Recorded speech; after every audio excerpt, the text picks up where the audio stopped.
My name is Claire Gandandy. I'm 38 years old, and this is the night I realized the man I planned to marry wasn't planning a future with me. He was planning a takeover. If someone had looked at us an hour earlier, they would have seen nothing unusual, just another engaged couple drowning in last-minute wedding logistics. 3 weeks left until the ceremony, invitations already sent, seating charts half finished, a $28,000 venue deposit paid entirely by me, under my name the same way every other wedding expense had quietly filtered through my accounts without discussion. It all looked like ordinary pre-wedding stress, the kind people joke about and survive. Then, Liam Chen, my fiancé, the man I thought I understood, sat across from me at our walnut dining table with his back straight, his shoulders squared, his expression unnervingly neutral. That was what unsettled me most. Liam was usually expressive to a fault, animated when happy, dramatic when anxious, reactive when upset. But that night, he looked rehearsed, like someone about to recite lines he'd practiced in advance, his mother's lines. He folded his hands, tilted his head slightly, and spoke in a tone so measured it barely sounded like him. "Claire," he said, "the wedding can't go forward unless my name is added to your condo and all major assets, joint ownership, everything. Otherwise, we're not getting married." It wasn't a discussion, it wasn't a vulnerable confession or a nervous request. It was an ultimatum, delivered calmly, cleanly, as if it were the most reasonable condition in the world. The words landed hard, knocking the breath out of me. Because my condo wasn't just real estate, it was 7 years of discipline and sacrifice, double shifts, a studio apartment barely bigger than a storage unit, a car whose air conditioning died every summer, nearly a decade of skipped vacations and delayed gratification. I bought that waterfront condo long before Liam existed in my life. It was mine in every sense, my proof, my stability, my spine. Now, after months of quiet pressure from his mother, Patricia, he had decided marriage meant entitlement to my life's work. He didn't look emotional or conflicted. He looked resolved, like he'd already convinced himself this was fair. His eyes, once warm and playful, looked cold and reflective, like polished metal. Patricia's fingerprints were all over this moment. They always had been. For months, she'd hinted that her poor Liam needed protection, that marriage was dangerous for men who didn't secure themselves early, that women always had backup plans. The irony was bitter, coming from a woman who evaluated every wealthy partner her son dated like a potential pension fund. Liam slid a printed document across the table, bullet points, deadlines, items highlighted for notarization. He'd prepared for this. Something in me snapped, not in anger but in clarity. I didn't argue, I didn't cry, I didn't ask him to reconsider. I picked up my phone. He visibly relaxed, mistaking my silence for surrender. That was his first mistake.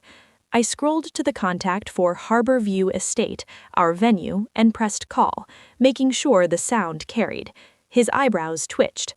"Hello," I said, evenly. "This is Claire Gandandy. I need to cancel the wedding reservation under my name and transfer the $28,000 credit toward a solo cabin on the Nordic Star Mediterranean cruise. 3 weeks, single occupancy." Liam's composure cracked instantly. Confusion gave way to disbelief, then outright panic. "Claire, what are you doing?" he hissed. I raised a finger, signaling him to wait while the coordinator confirmed the change. "Yes," I said calmly. "I understand the credit becomes non-refundable. That's exactly what I want." When I ended the call, the silence was heavy and absolute. I met his eyes. "You wanted security, Liam. I'm securing my assets from someone who gave me an ultimatum 3 weeks before our wedding." His mouth moved, but no words came out. He hadn't been taught how to recover when manipulation failed. "You canceled our wedding," he whispered. "I canceled the venue," I corrected. "The wedding is paused until you stop treating this relationship like a corporate acquisition." His face twisted.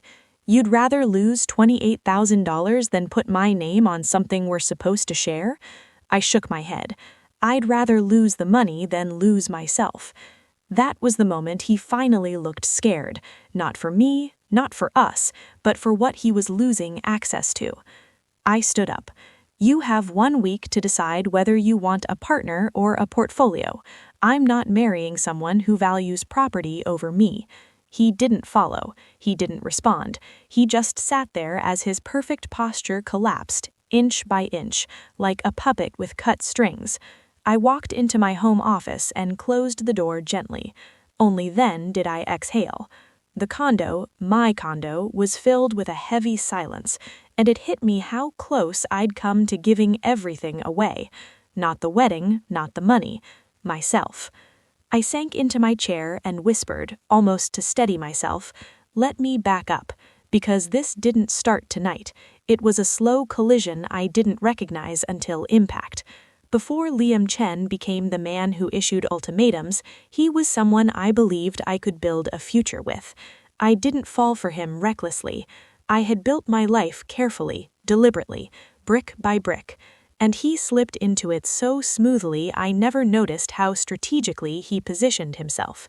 We met 2 years ago at a corporate networking mixer, the kind where everyone pretends to care about synergy while drinking bad wine. I laughed because it was true.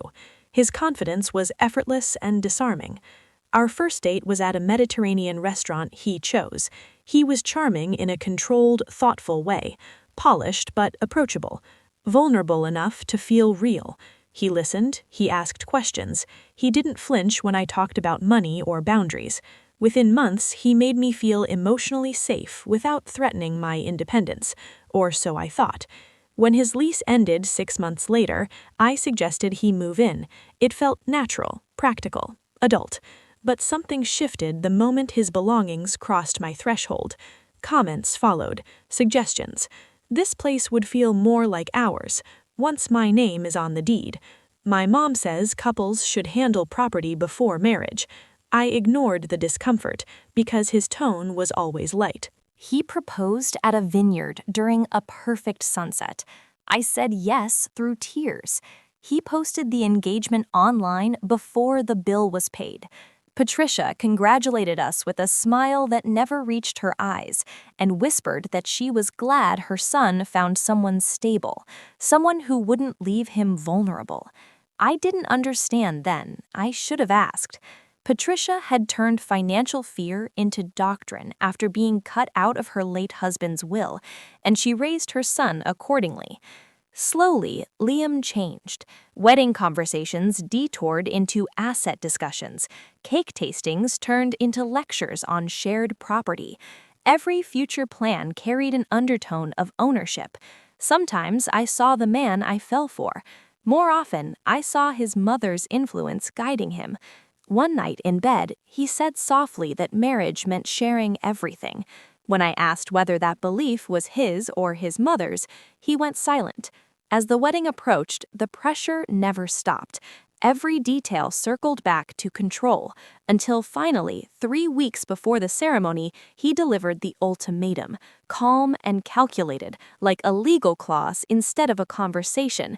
And when I canceled the venue and redirected the deposit toward a solo cruise, he stared at me like I'd broken rules he assumed I would always obey, rules he thought I didn't know existed. He didn't argue, didn't explain, didn't reach for me. Instead, at around 3 a.m., I heard him quietly opening drawers, picking things up, putting them down. His footsteps were slow, deliberate, almost methodical. I pretended to be asleep as my heart hammered against my ribs. By sunrise, he was gone. I thought he needed time, space, respect, but I didn't know, couldn't imagine, that he had gone straight to Patricia, and together they were drafting a response so manipulative, so calculated that it would make the ultimatum look like a warm-up. A response that wouldn't come through conversation or apology, but through a letter with a law firm's name at the top. Liam stayed gone for 2 full days after the ultimatum. No texts, no calls, not even a passive-aggressive emoji. The silence felt wrong.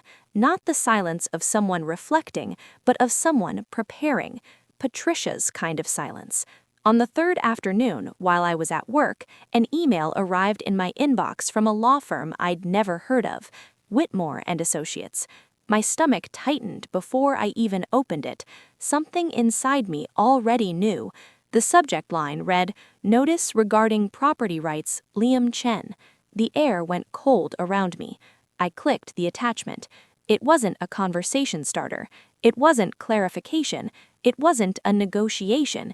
It was an accusation.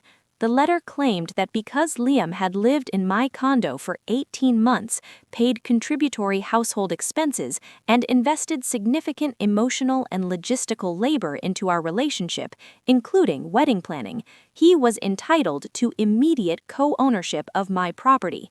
My property, the condo I'd bought 7 years before he ever walked into my life. They demanded that I transfer 50% ownership of the condo to his name within 7 days. They referenced equitable distribution as if we were divorcing after a decade of marriage instead of dissolving an engagement built on pressure and manipulation. They also implied he was entitled to half of my investment accounts, my retirement savings, my long-term portfolio. I read the letter twice, then a third time, each pass making my heartbeat harder, sharper, not because I believed their claims had legal merit. Deep down, I knew they didn't, but because of what the letter represented. This wasn't Liam being misguided. This wasn't his insecurity talking. This wasn't even Patricia whispering in his ear. This was strategy, cold, calculated strategy. They were trying to scare me into compliance. I called Nathan, my attorney, without hesitating. I didn't cry. I didn't shake. My voice didn't even waver. The moment he answered, I said, "They're coming for my condo." There was a pause. Then his calm, steady voice. "Read it to me." I did. Every word. He didn't interrupt until the end. "They have zero standing," he said immediately. "He's not a spouse. He has no legal claim. This is intimidation, not law." "Then what do we do?" I asked. "We respond," he said hard. Within 2 hours, Nathan had drafted a counterletter so sharp it felt surgical, a cease and desist order informing them that their claims were baseless, that their intimidation attempt bordered on harassment, and that any further demands would result in legal consequences. Then came the twist, Nathan suggested, the strategic kill shot. "If they want to claim Liam contributed financially by living there," he said, "we will treat him like a tenant." He calculated 18 months of fair market rent for my waterfront condo, $3,500 a month, $67,500 total, minus the approximate $4,800 he'd contributed to utilities and groceries, a remaining balance of $52,800. Nathan attached that invoice to the cease and desist. "Will you ever collect that?" I asked. "No," he said, "but it destroys their argument. It reframes him as a guest, not an equal owner." It was brutal. It was clean. It was exactly what needed to be done. I left work early that day. When I walked into my condo, I froze. Liam was there. So was Patricia. Suitcases were lined along the bedroom doorway. Drawers were open, clothes thrown into piles. Patricia was directing the process like a general preparing troops. Liam looked startled when he saw me. Patricia did not. She turned slowly, eyes cutting into me like she'd been preparing for this moment. "You coward," she spat. "You sent lawyers after my son, after everything he's done for you." Everything he's done for me. Wedding stress, ultimatums, financial demands, manipulation. Yes, a true martyr. I didn't raise my voice. "I responded to the letter your lawyer sent," I said evenly, "the one demanding half my assets." "Don't you dare," she snapped. "He gave you 18 months of commitment, 18 months of partnership." My laugh came out sharper than I intended. Partnership doesn't involve legal threats. Patricia's face flushed red. "You isolated him. You controlled everything. Now you're throwing him out?" "He's leaving," I corrected, "with what he came with. His clothes, his belongings, his name, and nothing more." Liam finally spoke, quiet, almost defeated. "Claire, you didn't have to escalate it." I looked at him, really looked. "This isn't escalation," I said. "This is me matching what you started." He dropped his gaze. Patricia stepped toward me, finger pointed like a blade. "You think you won, but you haven't seen what happens when you humiliate my family." The threat hung in the air, heavy and dense. "I'm not humiliating your family," I replied. "I'm protecting myself from it." I watched them finish packing, watched Patricia shove his last suitcase into her car, watched Liam climb inside without looking back. When I closed the door, the silence that followed was a different kind of silence than the one after the ultimatum. It wasn't fear, it wasn't sadness, it was the beginning of something new. But it didn't last long, because 24 hours later they escalated again, not with words, not with demands, but publicly and viciously. The attack didn't come through Liam, it didn't come through Patricia, it came through social media. I woke the next morning to a dozen missed calls, unread messages, and notifications stacked on top of each other like falling dominoes. At first, I thought someone had died. Then I saw Liam's name trending in my notifications. My stomach dropped. I opened the first message from a coworker. "Are you okay? Is what he posted true?" True. The word hit me like a cold splash of water. I opened the link. There it was, a long, emotional post from Liam's account, a selfie of him looking devastated, head and hands captioned with an essay written to make me look like the villain of the century.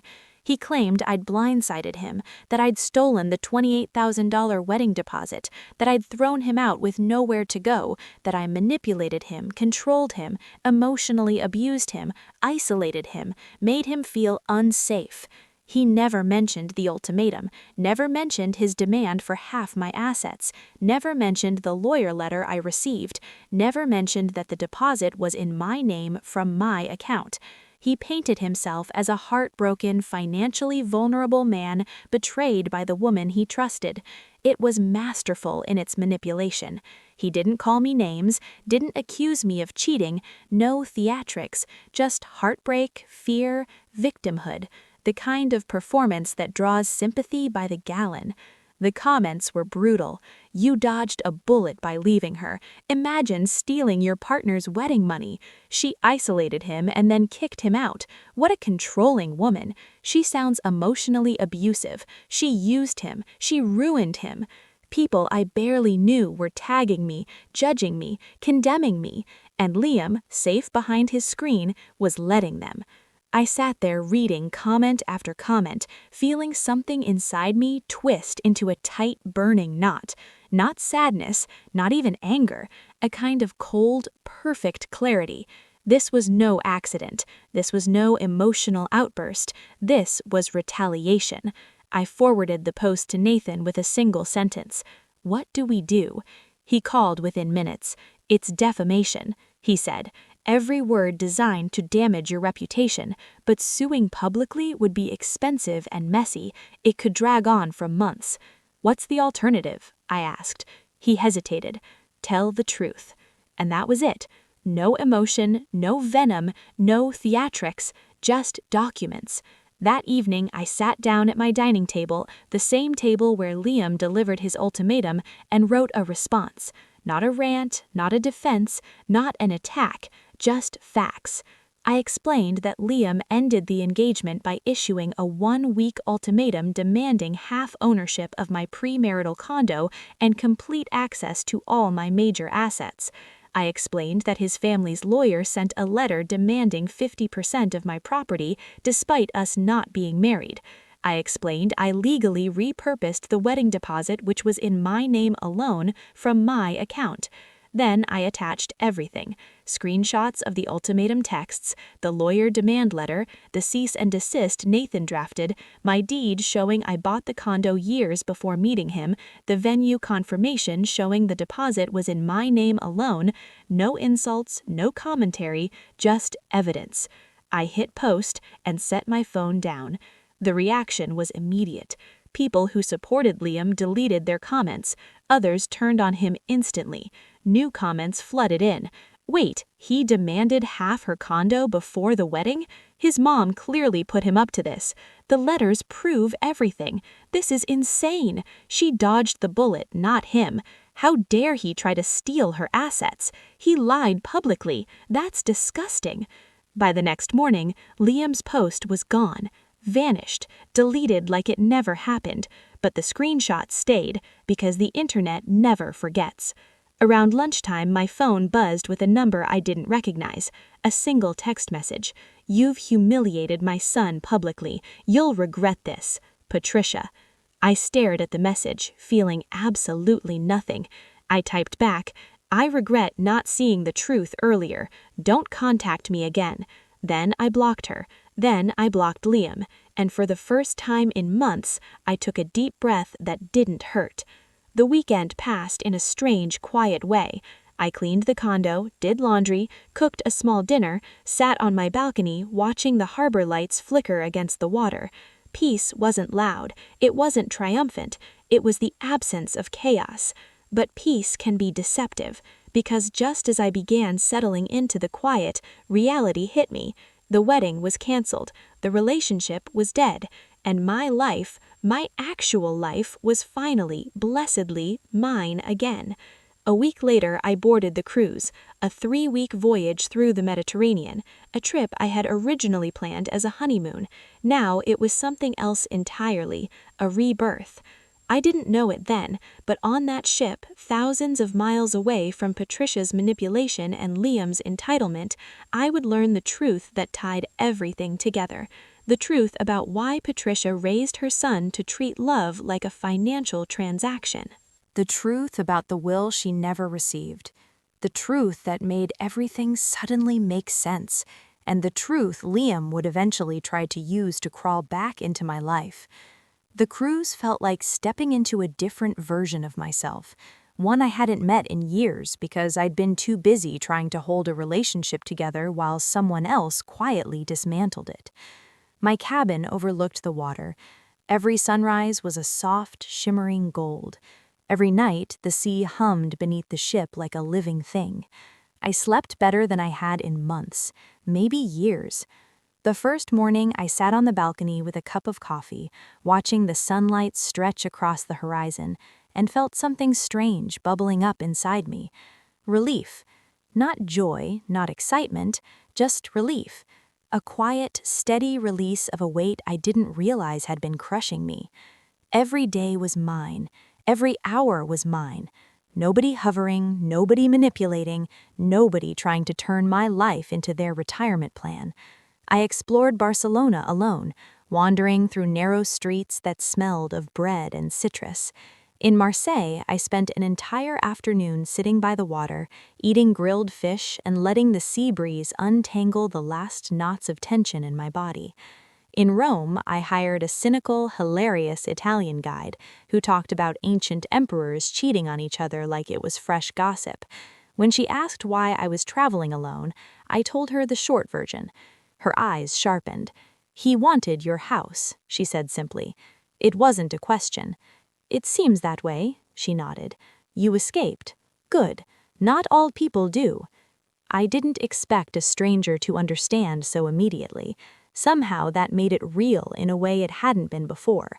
I met other solo travelers, divorced, widowed, heartbroken, healed, healing. A retired teacher from Canada, a software engineer from Seattle who'd left a 10-year relationship, a woman from Australia who toasted all of us one evening. "To choosing ourselves," she said, raising her glass. And for the first time, I felt like someone had put words to what I'd done.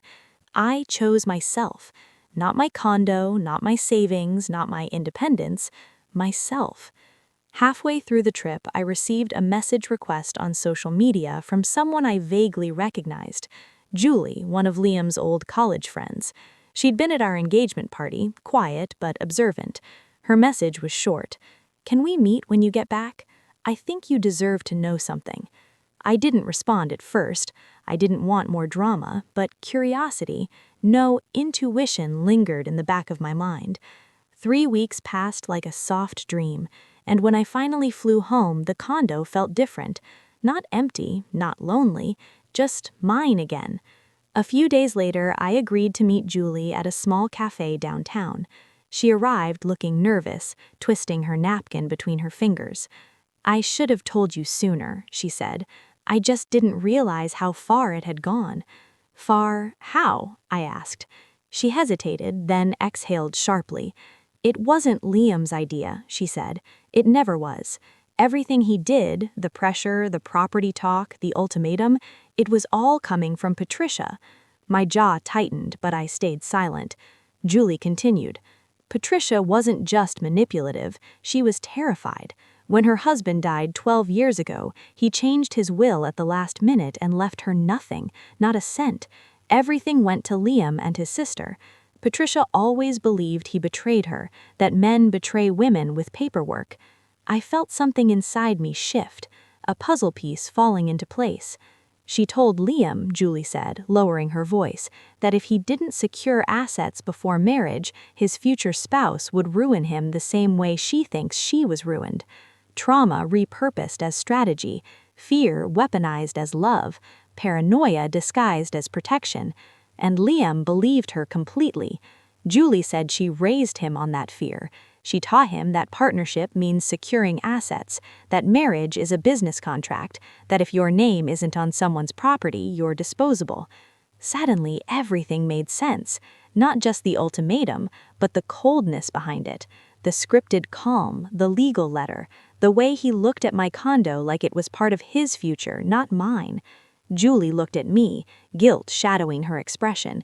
"He cared about you," she said softly, "but Patricia was louder, and he always listened to her first." Still, that didn't excuse what he'd done.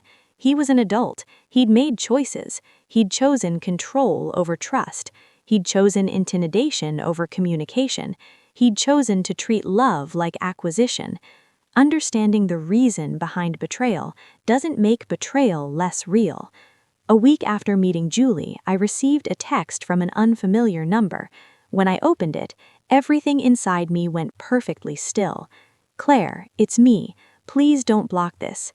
I know I made mistakes. I was scared. My mom made everything worse and I listened when I shouldn't have. I miss you. Can we talk? Just talk." He wanted a conversation, closure, maybe a second chance, But as I stared at his message, all I could think of was the night he sat across from me at the dining room table, posture perfect, voice calm, and asked for half of everything I'd ever worked for. The legal letter, the social media smear campaign, the manipulation, his silence when Patricia spoke for him, the entitlement in his eyes, all of it came back like a cold wave. I typed nothing. I didn't rage, I didn't cry, I didn't explain. I simply blocked the number. Not out of anger, not out of bitterness, out of clarity. Because sometimes the strongest closure you can give someone is none at all. I closed my phone, set it face down on the table, and took a long, steady breath. My life was finally mine again. Everything ahead of me, new choices, new peace, new beginnings, belonged to me. And this time, no one would have the power to take any part of it.